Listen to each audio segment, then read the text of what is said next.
Reddika Bhuvanagiri MP Chamala Kiran Kumar Reddy మీడియాతో మాట్లాడుతున్నారు. Live చూద్దాం.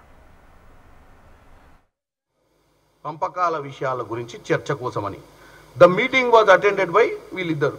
During the meeting key issues ముఖ్య అంశాలు concerning water management were deliberated upon. Both states agreed to the installation of telemetry devices for real-time monitoring of water flows on Krishna basin. Krishna మీద నువ్వెన్ని నీళ్ళు తీసుకోబోతున్నావు, నీ నీళ్ళు తీసుకోబోతున్నా అన్న అంశం మీద ఇక నుంచి ఎవరెవరు నీళ్ళు దోసుకోవద్దు, ఎవరెన్ని నీళ్ళు వాడిర్రు అనేది ఈ టెలిమెట్రీ ద్వారా తెలుసుకునే ప్రయత్నం చేద్దాం. ఎందుకంటే అంచనాల వరకే మనం మాట్లాడుకుంటున్నాం. ఇంత పోయిన ఇన్ని టీఎంసీలు దోసుకోవతున్నారు, అన్ని టీఎంసీలు దోసుకోవరు అని చెప్పి రాజకీయాలలో వాడుకుంటున్నాం కదా. వాస్తవాల కోసం ఇది పెడతామని చెప్పారు. And also agreed measures to be taken to address the maintenance issues to safeguard Srisailam dam. ఇది రెండో అంశం. మూడో అంశం both states also agreed that office of Krishna river management board and will be in Vijayawada, Godavari river management board will be in Telangana. ఈ రెండు ఆఫీసులు ఈ రెండు రాష్ట్రాల మధ్యన గోదావరి తెలంగాణలో, కృష్ణ విజయవాడ లేకపోతే ఆంధ్రాలో ఎక్కడన్నా పెట్టుకునే విధంగా ఇవి జరిగినాయి. దీంతో పాటు ఇప్పుడున్న నికర జలాలు ఇప్పుడున్న సమస్యల గురించి చర్చ జరిగింది. ఇది ప్రెస్ నోట్. ఇప్పుడు అర్జెంట్గా నీకు బనకచెర్ల గురించి మాట్లాడకపోతే మాకు వర్కౌట్ కాదు. మేము ఎట్ట తెలంగాణ ప్రజల్ని తప్పుదో పట్టియాలి, మళ్ళీ తెలంగాణ ఆంధ్ర సెంటిమెంట్ని ఎట్ట రేజ్ చేయాలి. ఎట్టి పరిస్థితుల్లో మనం ఇదే మంచి అవకాశం, మనకు ఆల్రెడీ గుడుసున్న వచ్చింది మొన్ననే పార్లమెంట్ ఎన్నికలలో.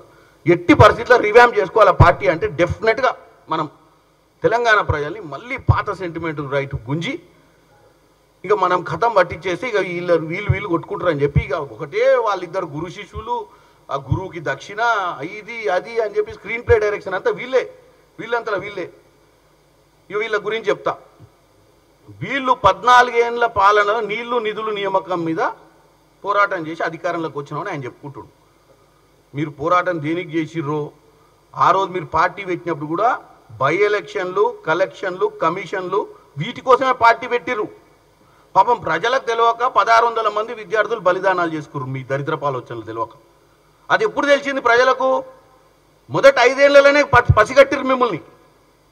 పసిగట్టిన తర్వాత కూడా అరే పసిబిడ్డ తెలంగాణ నా చేతిలో పెట్టిర్రు, మినిమం 10 ఏళ్ళు ఉంటే తప్ప నేను రిజల్ట్ ఇవ్వలేనని చెప్పి కేసీఆర్ వచ్చి బట్లాడుకుంటే తెలంగాణ ప్రజలు రెండోసారి అవకాశం ఇచ్చారు.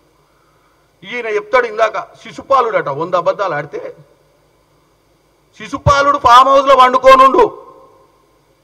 శిశుపాలుడు 10 సంవత్సరాలల్లా 2014, 2018 మేనిఫెస్టోలో పెట్టిన ఏ అంశాన్ని దళిత ముఖ్యమంత్రిని చేస్తా అన్న అంశం నుంచి 3 ఎకరాల భూమి కానించి 2 లక్షల ఉద్యోగాల కానించి ఇంద్రమ 2 బెడ్రూమ్ల ఇల్లుల కానించి అన్ని తుంగలోకి దక్కితేనే ఒంగోబెట్టి మడత పెట్టి ఫామ్ హౌస్లో పెట్టిరు. నువ్వు శిశుపాలుడు గురించి 100 తప్పులు చేసిరు. ఆల్రెడీ 10 సంవత్సరాలు పరిపాలించి 100ల కొద్ది తప్పులు చేసిన మీరు సంవత్సరన్నర పాలనకే శిశుపాలుడు అయిపోతాడు రేవంత్ రెడ్డి. ఇక అయిపోయింది, మేము అధికారంలోకి వస్తున్నాం, ఖమ్మం ప్రజలకు చెప్తున్నా, లోకల్ బాడీ ఎన్నికలు వస్తున్నాయి, ఇరగదిద్దాం తొడగొడదాం అని చెప్పి నువ్వు ఆడ ఉపన్యాసం దంచుతున్నావు. ఇంకా 3.5 సంవత్సరాలు అధికారంలో ఉంటాం. నువ్వు అన్నట్టు 2 అనగానే 2 వేసుకుంటే 2 సంవత్సరాలు, 3 వేసుకుంటే 3 సంవత్సరాలు అయిపోదు. సమయం దాని ప్రకారమే ముందుకు పోద్ది. ప్రజలు వాళ్ళ ప్రకారమే నిర్ణయం తీసుకుంటారు. నీ ఆవేశాన్ని చూసి నిర్ణయం తీసుకోరు. నువ్వు ఏదో ఎగిరెగిరి పడితే అక్కడ కూడా అర్థం చేసుకోండి. నేను ఇకపోతే ఇంకేదో సబ్జెక్ట్ చెప్తాడు ఈయన. చోటే బాయ్ బడే బాయ్ అట బీజేపీ వాళ్ళు. ఎవరికి? కాంగ్రెస్ వాళ్ళకు. 8 మంది ఎంపీలను నువ్వు నీ దానం చేసింది నువ్వు. గుండు సున్నా తెచ్చుకున్నావు వాళ్ళ కోసం. ఇవాళ నువ్వు చేసిన పాపాలు అన్ని పాపాలు కావు. నువ్వు చేసిన ఆ పాపాల పుట్ట నుంచి సెంట్రల్ గవర్నమెంట్ నుంచి బయటపడదామని చెప్పి నువ్వు వాళ్ళతోటి మ్యాచ్ ఫిక్సింగ్ చేసి నిన్నేదో చెప్తుండే, నువ్వు చూస్తే చెప్తుండు ఏంది నేతి ఇవాళ కాదు, ఖమ్మంలో కాదు, నిన్న మన చెప్తుండే నువ్వు నేతి బీరకాయల నేతి ఎంత ఉంటుందో మైసూరు బజ్జీలో మైసూరు ఎంత ఉంటుంది, నీ ముఖం ఉంటుంది. భారతీయ రాష్ట్రీయ సమితి తెలంగాణ ఎంత ఉందో గంతే ఉంటుంది. నువ్వు పెట్టుకున్నదే భారతీయ రాష్ట్రీయ సమితి తెలంగాణను పక్కకు దోచినావు. నువ్వు నేతి బీరకాయ గురించి మైసూరు బజ్జీ గురించి ముచ్చడి చెప్తే ఎవడు రాసిస్తుండు నీకు స్క్రిప్టు? నేతి బీరకాయ కథ నీదే. తెలంగాణ సెంటిమెంట్ మీద నిన్ను అధికారంలోకి తెస్తే ఏదో పీకుదామని భారతదేశంలో పోయి ఛత్రపతి శివాజీ అయితాను ఓవర్ కాన్ఫిడెన్స్ తోటి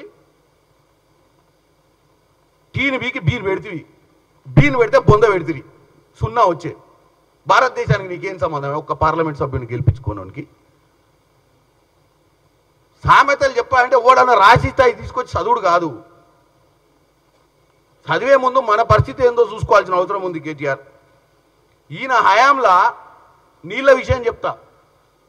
ఈయన నికర జలాల గురించి చెప్తుండు. 299 టీఎంసీలు కృష్ణ, 968 గోదావరి. అది దేశంలో గూగుల్లో కొడితే కూడా తెలుస్తుంది ఎవరికి ఎంత ఇచ్చిరో. ఇచ్చిన దాన్ని ఏం బీకినాం మనము? ఎప్పుడన్నా 299 టీఎంసీలు పోని ఆంధ్రప్రదేశ్, ఉమ్మడి ఆంధ్రప్రదేశ్లో మనకు అన్యాయం జరిగింది, మనం అందరికీ ఒప్పుకుంటాం. గతంలో కూడా చెప్పినాం. మనం న్యాయం జరగాలనే కదా తెలంగాణ పోరాటం చేసి తెచ్చుకుంది. మరి తెచ్చుకున్న దాంట్లో 299 టీఎంసీల నీళ్లు కృష్ణా జలాల మీద నువ్వు ఎప్పుడన్నా వాడుకున్నావా? నాకున్న రిపోర్ట్ ప్రకారము 2004 నుంచి 2014 వరకు కృష్ణా జలాలు 250 టీఎంసీల వరకు ఎక్సెస్ వాడుకురు వాళ్ళు 10 సంవత్సరాల కాలంలో. వీళ్ళ హయాంలో 1192 టీఎంసీలు ఎక్సెస్ వాడుకురు. అంటే దగ్గర 750 టీఎంసీలు నీ హయాంలో ఎక్స్ట్రా దోపిడీ జరిగింది. మరి ఏం బీక్తున్నావు నువ్వు? ఏది రోజా దగ్గర పోయి రొయ్యల పులుసో ఏదో తిని రత్నాల రాయలసీమ చేసి వచ్చినట్టు అనుకున్నా ఏంది? అంటే నువ్వు చెప్పంగానే ఇక అందరు ఇనిగా నువ్వు మహానుభావుడు ఆయన బా మిస్ అయిపోయిండు, అసలు జర్రల మిస్ అయిపోయినావు. మళ్ళీ వీళ్ళే చెప్తారు తెలంగాణ ప్రజలు దరిద్రులు, మాకు ఓటేయక బాధపడుతున్నారు. మీకు ఓటేయక అంటే మేము మీకు ఓటేస్తేనేమో మహానుభావులం, వేయకపోతే దరిద్రులమా? 4 సార్లు చెప్పుంటావు నువ్వు ఈ విషయాన్ని. బాధపడుతున్నారు తెలంగాణ ప్రజలు. బాగా అయిందా మీకు అని వాళ్ళ నాయన కూడా అంటాడు. బాగా ఎందుకైతే ప్రజాస్వామ్యంలో 10 ఏళ్ళు మీకు ఇచ్చారు, 10 ఏళ్ళు మాకు కూడా ఇస్తారు తెలంగాణ ప్రజలు. అప్పుడు నిర్ణయించుకుంటారు ఏం చేయాలనో. మీరు ఇట్లా ఆవేశపడిపోయి రేవంత్ రెడ్డి గారి మీద లేనిపోని అబండాలు వేస్తే ఇక ఫోన్ ట్యాపింగ్ గురించి చెప్తుండు సార్. ఇక ఫోన్ ట్యాపింగ్ గురించి చెప్తే నేను ఒకటే చెప్తా కేటీఆర్, ఇప్పుడు ఫోన్ ట్యాపింగ్ గురించి ఆల్రెడీ ఎంక్వైరీ నడుస్తుంది. ప్రభాకర్ రావుని తీసుకొచ్చిర్రు, రోజు టీవీలో జనం చూస్తున్నారు మనం ఎవరెవరి ఫోన్లు ట్యాప్ చేసినావు.